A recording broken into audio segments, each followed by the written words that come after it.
சமரசத் தந்தை சிவானந்தர் குறித்ததாகும். ஒருமுறை சிவானந்த ஆசிரமத்தில் 3 நாட்கள் வெகு விமரிசையாக ஒரு சர்வசமய மாநாடு நடந்தது. பல சமயங்களில் இருந்தும் சுமார் 200 பிரதிநிதிகள் அதில் கலந்து கொண்டனர். காலம் சென்ற சர் சி.பி. ராமசுவாமி ஐயர் அதை தொடங்கி வைத்தார்.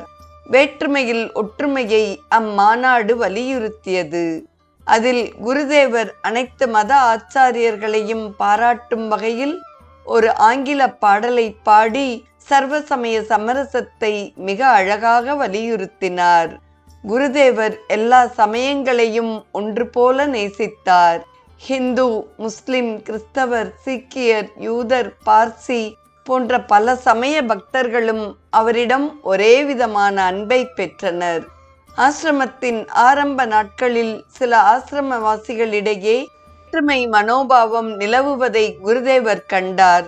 தமது ஆன்ம பலத்தால் அதை அவர் சரிப்படுத்தி அவர்களை நல்வழிப்படுத்தினார். ஒரு சமயம் குருதேவர் ஒரு கிறிஸ்தவ